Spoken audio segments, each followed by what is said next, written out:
Fingir demencia hasta que no.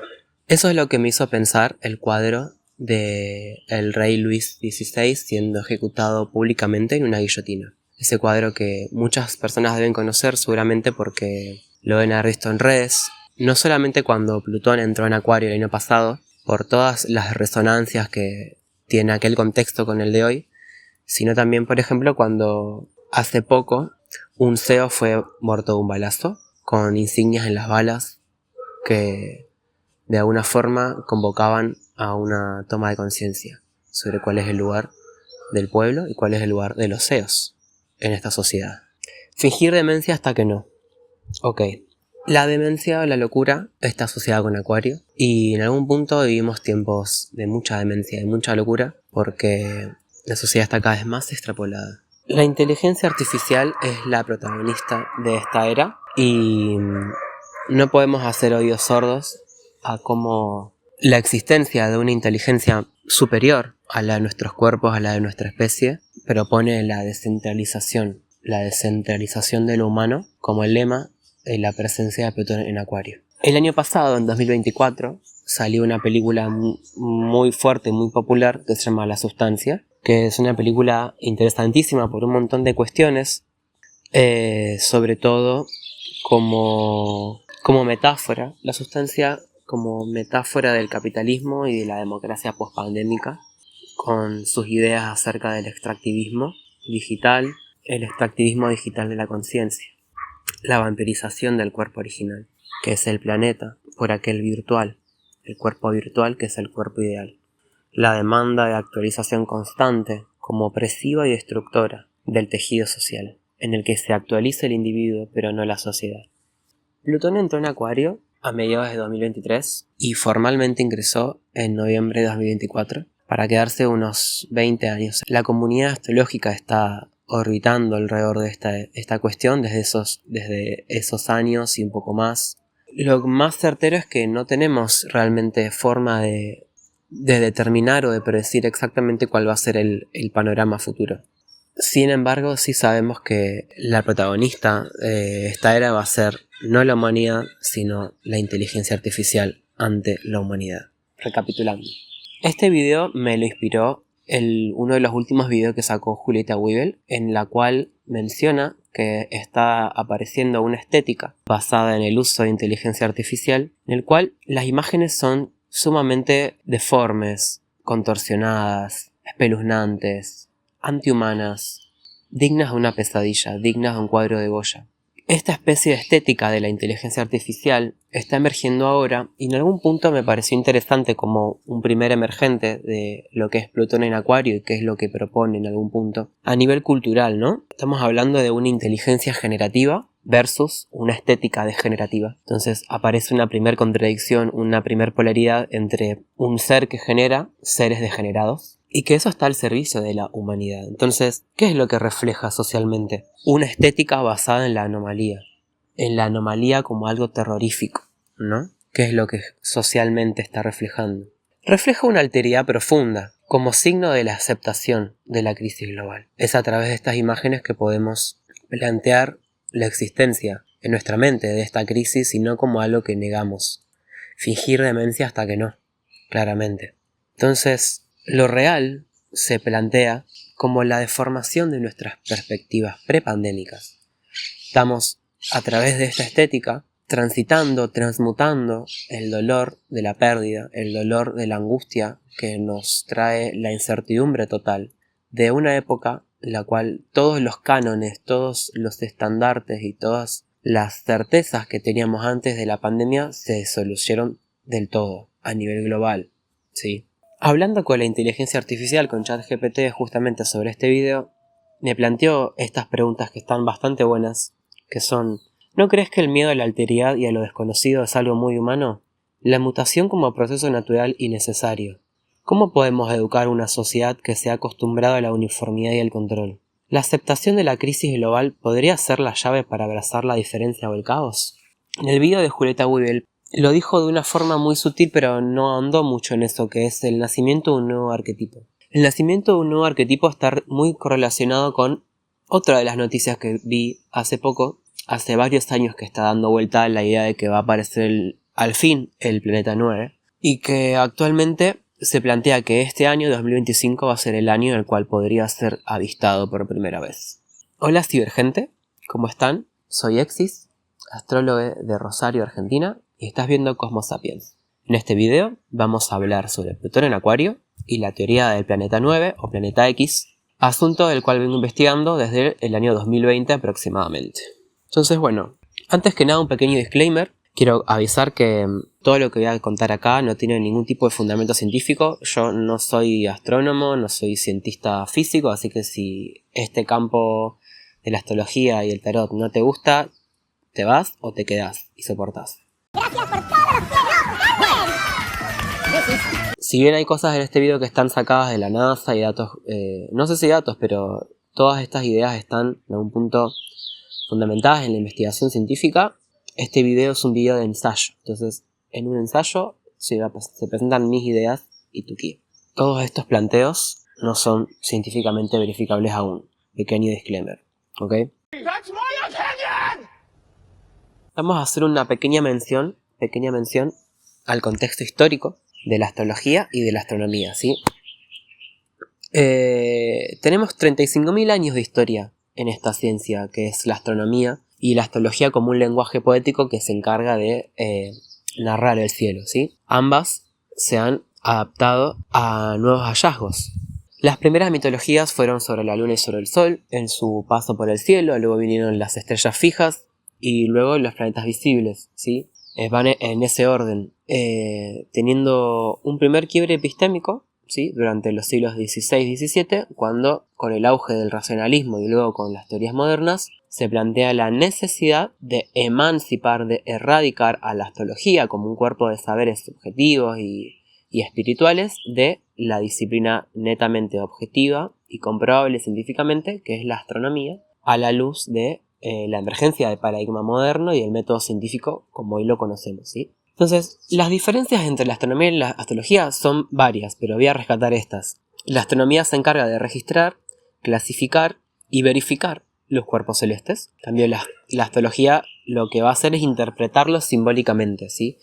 Va a buscar crear un significado que lo vincule a la psique humana, ¿sí? Que vincule el cielo con la mente. En ese sentido, la astrología se va a centrar en la resonancia, ¿sí? Y en la subjetividad simbólica. En cambio, la astronomía va a evitar el abordaje subjetivo y va a buscar una objetividad absoluta. En ese sentido, con todo este contexto ya hecho, pensemos en lo que fue el descubrimiento del primer planeta transpersonal, Urano, en el siglo XVIII. Fue un quiebre epistémico, fue un quiebre fundamental en la astrología. Es un planeta que siempre estuvo en el cielo y que siempre fue observado, pero que se lo confundía con una estrella fija, entonces no podía ser identificado como tal. Entonces, luego del quiebre epistémico de Urano, al ser descubierto accidentalmente empleando un medio tecnológico como el telescopio, pone en marcha al circuito de los astrónomos para objetivizar justamente a este cuerpo. Luego de eso, en el siglo XIX, la aparición de Neptuno a través de la inferencia matemática le da un nuevo impulso a la astrología y vuelve a desordenar a la astronomía. A partir de allí, Plutón es descubierto en el siglo XX cuando se buscaba al supuesto planeta X. Ya luego del descubrimiento de Neptuno, en un contexto donde la astrología empezaba a renacer de vuelta, la teoría del planeta X lleva al descubrimiento de Plutón. Los planetas modernos, ¿sí? Urano, Neptuno y Plutón, tienen un impacto. Cada uno, al ser descubierto, acompañó una época, acompañó un clima, acompañó una serie de procesos que fueron desenvolviéndose a la par de esos descubrimientos, y en algún punto hasta podríamos pensar que fueron esos eventos y esos contextos los que llevaron a la aparición de estos planetas. Uno podría pensar al revés, que primero se descubrió y que por ende pasaron cosas. La lectura de la astrología no es tan lineal, sino que no es que el planeta determina o genera los eventos, sino que acompaña, si son sincrónicos. Detengámonos un momento en concebir, en pensar qué es lo que sucede cuando aparece un planeta nuevo. ¿Cómo opera la ciencia moderna? Bueno, actualmente podemos pensar que la NASA vendría a ser como el organismo que representa a la astronomía a nivel mundial y que en algún punto determina y define los criterios por los cuales se va a darle el rol, el título, el mote de planeta a algo, ¿sí? Entonces, la NASA tiene criterios muy específicos que se basan en clasificaciones técnicas. En contraste con la astrología, vamos a ver que se busca la identidad de ese planeta, ¿sí? La astrología se va a encargar de darle un lugar mitológico, un lugar simbólico y propiciarle una narrativa, un sentido dentro del esquema de orden astrológico. Entonces, pensando un poco en qué es lo que sucede cuando emerge un planeta nuevo, la astronomía se va a encargar solamente de descubrirlo y de analizarlo y de cuantificarlo y de darle un lugar en el ecosistema planetario. En cambio, la astrología se va a encargar de otra cosa, ¿sí? Los astrólogos nos vamos a encargar de simbolizar. Cuando pensamos en esto, entendemos que los símbolos planetarios no son cuantificables, ¿sí? O sea, no vamos a poder pensar en términos matemáticos, sino narrativos, experienciales, experimentales, ¿sí?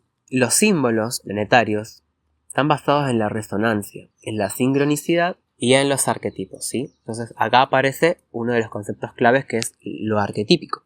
Los astrónomos van a abocarse a resolver contradicciones teóricas. En cambio, la astrología va a integrar esas contradicciones simbólicamente.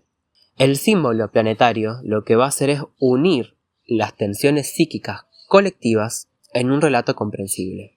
Entonces, si pensamos en el contexto en el que habitamos actualmente, ¿cuáles son esas tensiones? ¿Cuáles son las tensiones? ¿Cuáles eran las tensiones en esas épocas? ¿Cómo puede pensarse hoy esas tensiones en el contexto de Plutón en Acuario y la emergencia de un nuevo planeta en el sistema solar? El descubrimiento de Plutón en 1930 fue un hito clave en la astronomía y la astrología, obviamente. Plutón es descubierto por una hipótesis inicial, que es que otro planeta influía en las órbitas gravitacionales de Urano y Neptuno, ¿sí? Esta es la teoría del planeta X. Fue observada una perturbación en la eclíptica de Neptuno y de Urano, y a partir de eso se infirió que otro planeta estaba de alguna forma interviniendo en su órbita gravitacional.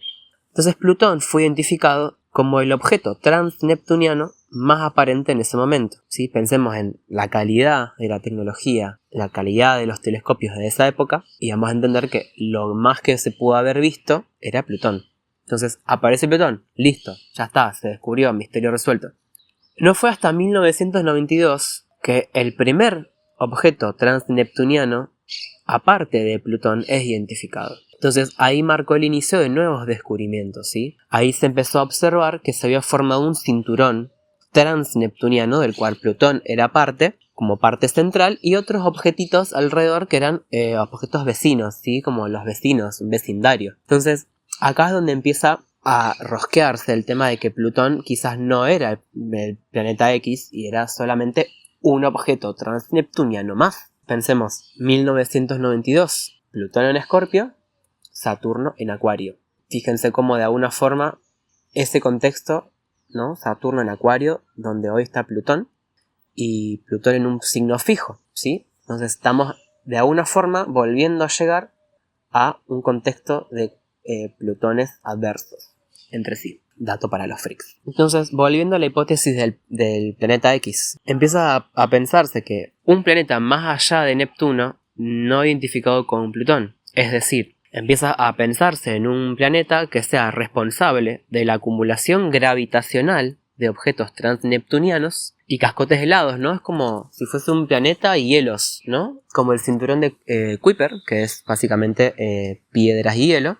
¿Cuáles son las características de este planeta que está más allá de Neptuno, que no es Plutón? Tiene que ser responsable de la acumulación gravitacional de los otros objetos transneptunianos. Tiene que tener unas dimensiones hipotéticas que tiene que ser entre 5 y 10 veces la masa de la Tierra, o sea, grande, tiene que ser lo suficientemente grande para causar esa perturbación gravitacional. Y este nuevo planeta, fíjense cómo va a ser clasificado, como objeto transneptuniano externo, cuyas siglas en inglés van a ser ETNO, External Transneptunian Object. Nos quedamos ahí. Llegamos entonces a la hipótesis del planeta X. Parte de esas hipótesis indican que el origen de este planeta podría haber sido el núcleo de un planeta expulsado por Júpiter, ¿no? Como un planeta que Júpiter en la formación del sistema solar expulsó y volvió en forma de planeta, o quizás un planeta nómade capturado de otra estrella, ¿sí? Sabemos que hay planetas errantes que justamente vagan por la galaxia sin un sol sin una estrella que los absorba por su masa gravitacional. Entonces, este hipotético planeta explicaría la acumulación de objetos transneptunianos. ¿Qué es lo que ocurrió con Plutón en este contexto?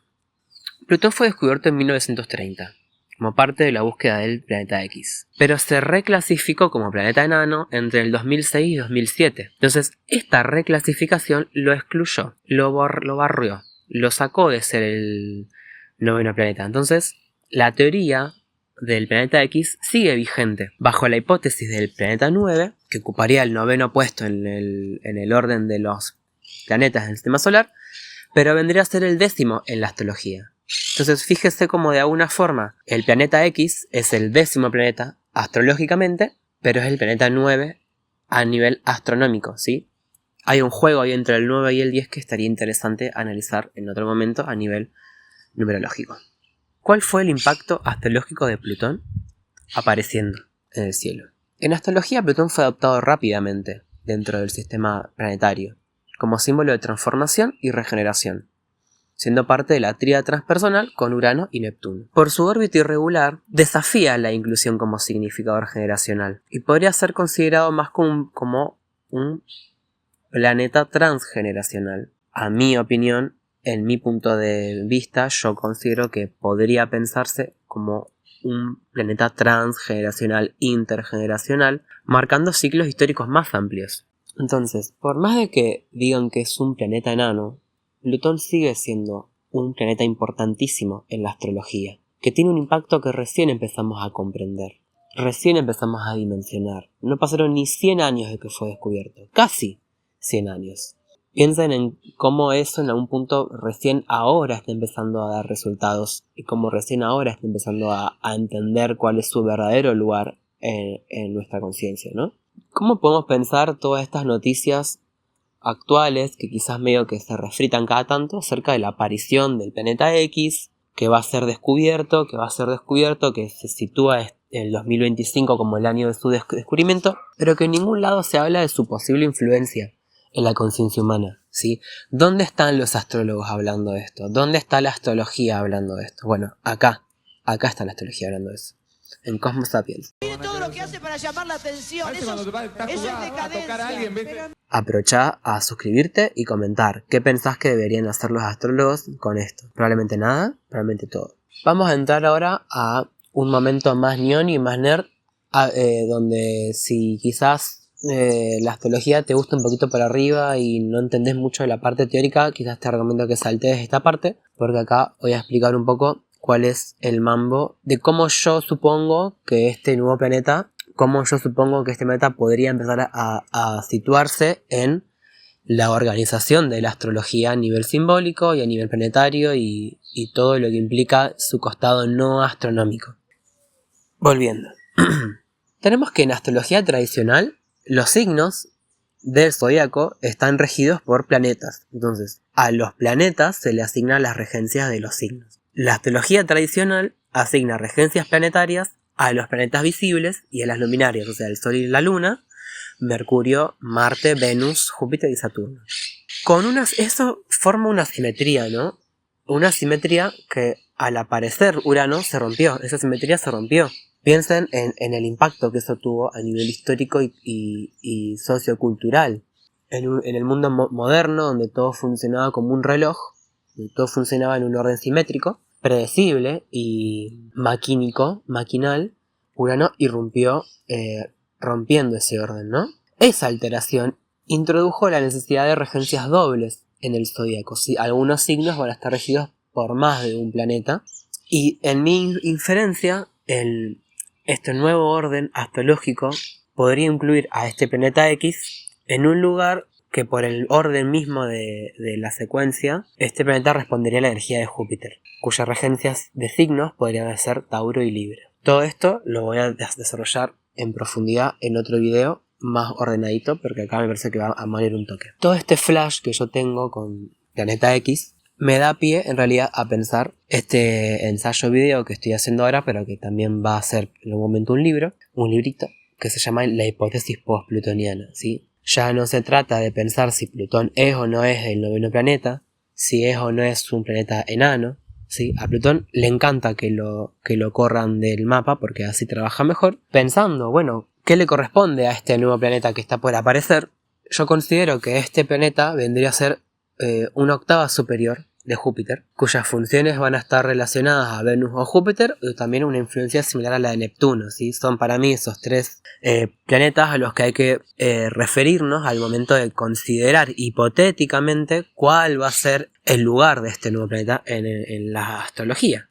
Yo flasheo y me animo a pensar que un posible nombre para jugar y para flashearla de este planeta podría ser Etnos. Y yo le digo, ¿por qué? No solo por el juego de que es objetivamente, científicamente un etno, ¿no? O sea, objeto transneptuniano exterior, sino que también pensemos en cuál es el contexto en el que este planeta emerge. Volvamos a Plutón en Acuario, volvamos a la sustancia, volvamos a la inteligencia artificial, volvamos a la monstruosidad, volvamos a la alteridad que produce la vibración acuariana, ¿sí? Plutón desgarrando el tejido social global, impulsado por la emergencia de un sujeto cuya inteligencia generativa entra en diálogo constante y ya está del todo inserto en nuestra vida cotidiana, como la inteligencia artificial, que nos plantea una pregunta tan honda como ¿qué es la inteligencia y qué es lo artificial en esa inteligencia? ¿Cómo es construida una inteligencia? ¿Existe una inteligencia natural y otra artificial? Toda esta pregunta por la alteridad, ¿no? La alteridad que nos devuelve la inteligencia artificial, este periodo de globalización, también llamado tecnoceno por algunos autores, o la era pospandémica, marca un cambio significativo en la humanidad. Entonces no podemos mirarnos con los mismos ojos, no podemos volver a vernos con los mismos ojos después de la pandemia global. Entonces toda la historia humana atrás, o por lo menos los últimos 200 años de capitalismo, no son realmente ajenos, están siendo cada vez más ajenos, estamos siendo cada vez más otros, más diferentes. Entonces, la idea del concepto etno como lo ajeno, lo otro, lo diferente, lo distinto, que también nos pregunta por lo propio y por lo nuestro y por la identidad, me parece una clave interesantísima y muy rica para pensar cómo todas estas preguntas están emergiendo a nivel global en el contexto de la emergencia de un nuevo planeta. Ni hablar, esto entre paréntesis, todo el mambo aliens, UFOs, ovnis y todo lo que eso a nivel filosófico y simbólico puede plantear como la pregunta de la vida más allá de la Tierra, cómo eso nos interpela a nivel especie y cómo la aparición, quizás la confirmación científica, televisada, videos hay, no se puede explicar, pero ¿de qué forma vamos a realmente corroborar la existencia de vida interplanetaria? Que quizás son bacterias, quizás son solamente gérmenes en un planeta lejano, pero ya su existencia en algún punto tiene que abrir un quiebre y una pregunta por la vida en sí, y la vida en este planeta y la vida en otro planeta. Entonces, ¿cuál es el lugar de la diferencia? ¿Cuál es nuestra identidad como especie? ¿Cómo la existencia de vida más allá de la Tierra puede impulsar la conciencia de una unidad como especie en nuestro planeta? Entonces, ¿cuál es nuestra identidad ante otra especie de otro planeta?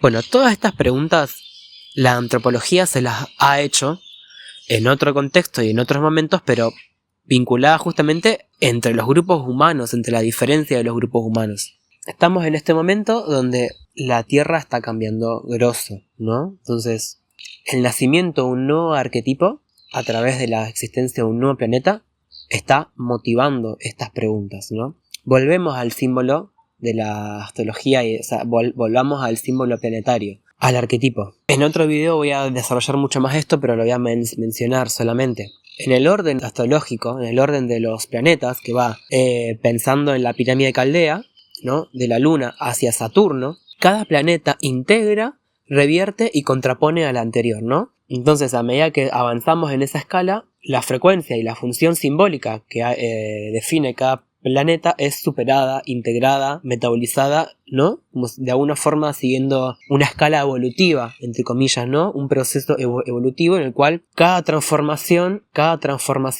se lleva lo que aprende de la etapa anterior. Entonces, el planeta X vendría a integrar a Plutón, revertirlo, ¿no? Contraponerlo, superarlo no como algo jerárquico, sino como en una fase a Plutón, ¿no? Entonces, la pregunta que se abre es ¿qué viene después de Plutón?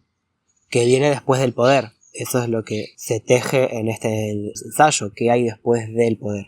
Ir más allá del poder supone una nueva fase simbólica y arquetípica, ¿no? Este nuevo arquetipo. Entonces, ¿cómo se llega a un nuevo arquetipo? ¿Cuál es el camino? ¿Cómo se construye un nuevo arquetipo? ¿No? ¿Cuál es el punto de partida? ¿Cómo se diseña una mitología? ¿Cómo se diseña una mitología moderna? No nace como las anteriores.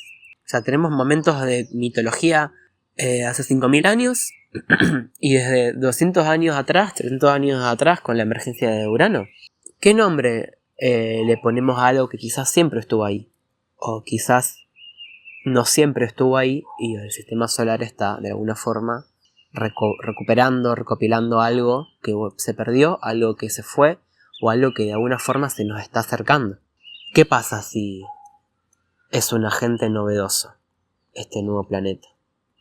¿Qué pasa si es un visitante que viene para quedarse? Como la inteligencia artificial. Entonces, resumiendo, el arquetipo del planeta X y la hipótesis post-plutoniana vendría a decir que este nuevo planeta funciona como una superación de las energías de Plutón, que regiría los signos Tauros y Libra, y que va a ser una octava superior de Júpiter, relacionado con la expansión y con el crecimiento. En el flash que yo tuve investigando sobre la idea del etno y del etno, encontré que ya había una mitología vinculada con esa palabra, que es la de Etna. Etna tiene una mitología y tiene un anclaje concreto. Cada mitología, todas las mitologías, están anclados en algo del entorno, en algo del paisaje, que da motivo a una historia, a un cuento, a una leyenda, que de alguna forma explica la existencia de ese ser, de ese ecosistema o de ese acto, de ese evento. Etna es un volcán activo que aún funciona en Sicilia, que está asociado con erupciones dramáticas, ¿no? Sus dramáticas erupciones y con la fertilidad del entorno que las cenizas generan. Entonces, la palabra Etna, su nombre proviene del fenicio Atanu y del griego Aitos, cuyas ambas palabras significan arder. La idea del Etna como un volcán sugiere una naturaleza ardiente y destructiva. Ardiente y destructiva, como yo. ¡Pero puta! Pues soy la más puta de todas. A nivel mitológico, Etna estuvo presente en el orden de los griegos. Zeus y Vulcano o Hefesto están relacionados con el Etna porque allí ocurrieron batallas, forjas y erupciones simbolizando la lucha y la creación, ¿no? ¿Cuáles son los mitos relevantes a Etna? O sea, Etna con qué otras mitologías se conecta, porque no es que los mitos están aislados entre sí, sino que forman una cosmología. Las deidades más reconocidas son Zeus y Tifón, siendo Etna la prisión de los monstruos, representando la represión de las fuerzas destructivas. Etna es el lugar donde los dioses forjaron armas, asociando a la creatividad, a la protección y a la destrucción, de vuelta a la destrucción, pero a su vez protección y creatividad, ¿no? Pulsos re-binarios, pulsos re-contradictorios, pero de eso se trata. Ya vamos a llegar a ese punto. También se lo considera como un símbolo de fertilidad, porque Etna es vista como un símbolo de abundancia, nutrida por su terreno fértil. ¿Por qué? El volcán tira cenizas, donde caen las cenizas se fertiliza el suelo. Es un lugar en el que es muy interesante vivir a nivel productivo, pero es también potencial peligro, porque el volcán tipo explota y caput. Se van conectando la integración de lo plutoniano, porque es literalmente un volcán, pero a su vez todas las cuestiones de la abundancia y la expansión y la fertilidad vinculado con Júpiter, con Venus, con Libra y con Tauro. Y ahora viene la parte libriana que me interesa bastante, con el mito de Venus también. Se pensaba que era una puerta al inframundo. Sí, Etna como una puerta al inframundo, como un portal hacia lo oculto, lo inconsciente y la muerte, evocando la simbología femenina.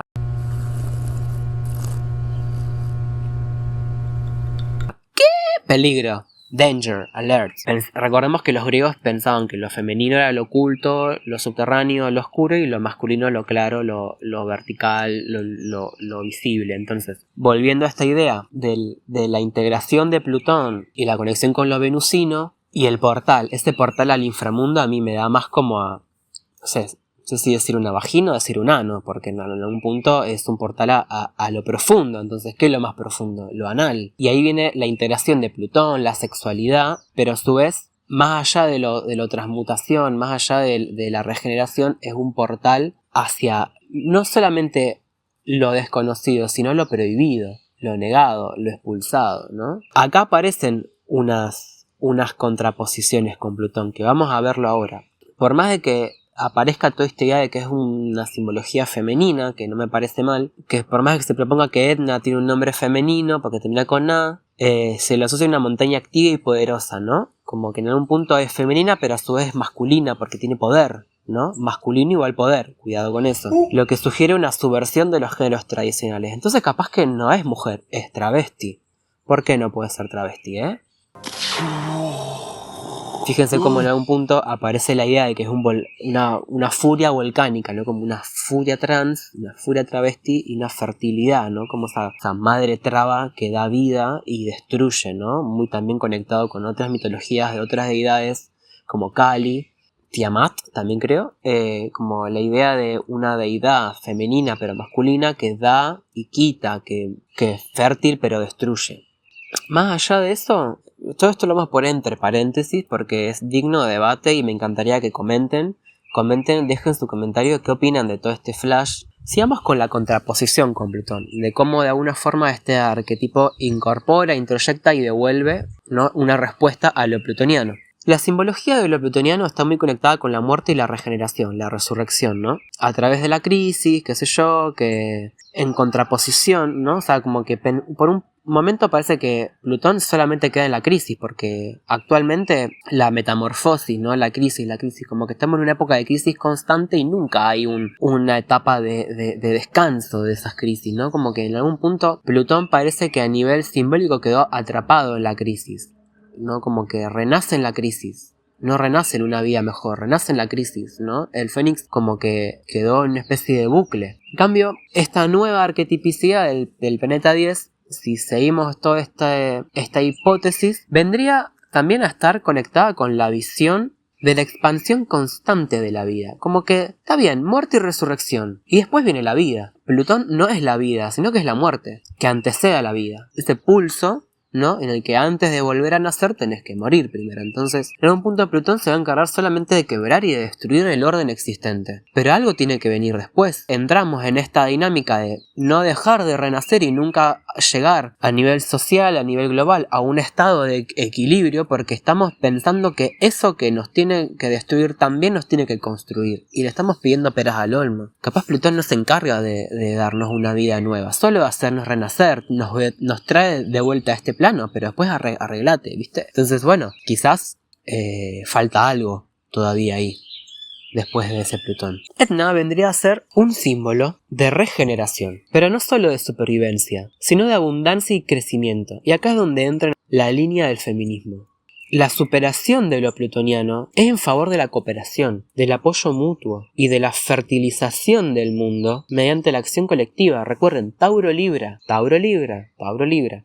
Entonces, no es solamente toda esa furia y toda esa ignición y ese fuego, está para proteger, no para destruir, está para proteger. Es la superación de lo plutoniano. ¿Cuál es el impacto que puede tener esto? Pensar, construir, configurar un horizonte futuro después de la crisis. Tenemos que tener algún lugar de llegada. Hay que superar lo moderno, postmoderno, de un sin lugar, de un sin sentido, de un sin futuro. El mito de Etna, este mito que estoy proponiendo acá, se conecta con la necesidad de cooperación y reparación del mundo, contraponiéndose a las dinámicas plutonianas que promueven la individualidad. Una individualidad peligrosa, porque es yo me hago cargo de mi transformación, yo renazco, mi poder personal, conecto con mi capacidad de transformación. ¿Dónde está la entrega? ¿Dónde está la renuncia ahí? Fíjense cómo siempre todo la New Age y el capitalismo logran absorber las construcciones colectivas, las construcciones alternativas y ponerlas al servicio del marketing. Entonces, hoy en día, todo se trata de que vos, como individuo, vos, como sujeto, te transformes y renazcas. Pero nunca hay una pregunta de cómo lo hago con otros, cómo la sociedad puede hacerlo para sí. Este mito de Edna vendría también a superar la idea de una individualidad peligrosa que está planteada desde una conciencia corporativa. Plutón representa a las corporaciones, el poder corporativo. El feminismo, si me lo preguntan, yo no me considero feminista, pero sí siento que habito todo dentro de los límites o la frontera de los feminismos, porque mis reivindicaciones, mis valores y mis convicciones están dentro del feminismo, están contempladas por el feminismo, por los feminismos. Entonces, cualquier feminismo que sea plural, plurinacional, interseccional, travesti, originario, antirracista, va a convocarme. En ese sentido, sí, yo me puedo reclamar feminista. Más allá de eso, me interesa pensar que el feminismo es una forma de conciencia. Sí, es una forma de conciencia. Ni siquiera es un horizonte a donde llegar, porque en algún punto es muy ideal. Se trata de una forma de conciencia, de una forma de ver el mundo que permite una acción y un posicionamiento. Edna, como mitología y como arquetipo, propone eso, una transformación a nivel colectivo, no individual y afín a la lógica corporativa, no es otro tipo de conciencia. Entonces ahí aparece, y de alguna forma cierra, que el concepto de etnicidad, interpretado como una acción de reparación, como un proceso de sanación frente a las fuerzas destructivas del capitalismo. La etnicidad como la acción colectiva de reparación y de protección de un territorio subjetivo, social, ecológico. La etnicidad como una forma de pensarse y de transformarse desde lo social. Obviamente que lo que resta de todas estas ideas, lo que falta, que no vamos a llegar a verlo acá, está de la mano de, bueno, cuál va a ser el símbolo y cómo se confecciona el símbolo de un nuevo planeta. Bueno, eso falta porque todavía ni apareció, entonces cuando aparezca vemos. Lo mismo con cuál va a ser su lugar en el horóscopo, o sea, no podemos interpretar algo que todavía no existe, o que existe solamente a nivel hipotético. Acá lo estamos haciendo, pero sabemos que es esto, es una opción, un flash, una idea para una hipótesis. Cuando realmente inicie el proceso de construir un arquetipo, construir una mitología y todo, ahí veremos qué lugar le damos en el horóscopo. Así que por ahora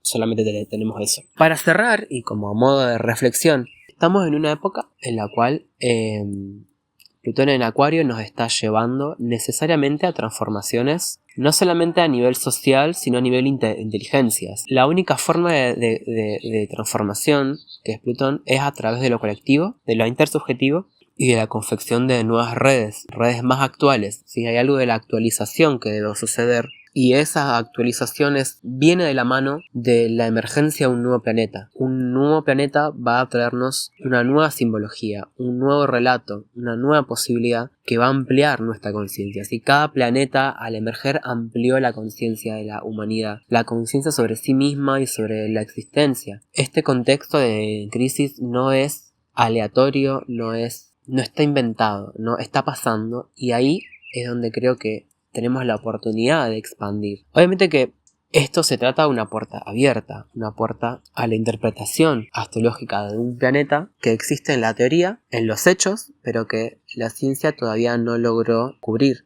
Esas transiciones, ese sentirse otro, ese sentirse ajeno, esa monstruosidad que genera lo desconocido, la primer chispa es el temblor en la conciencia que está proponiendo este nuevo planeta. Edna está llegando y Edna la necesitamos. Espero que les haya gustado. No duden en suscribirse, dejar sus comentarios, y si les interesa apoyar este contenido, tienen el link abajo para hacer sus donaciones en Cafecito. Espero que anden bien y gracias por ver y gracias por llegar hasta el final. Les mando un abrazo grande, les quiero.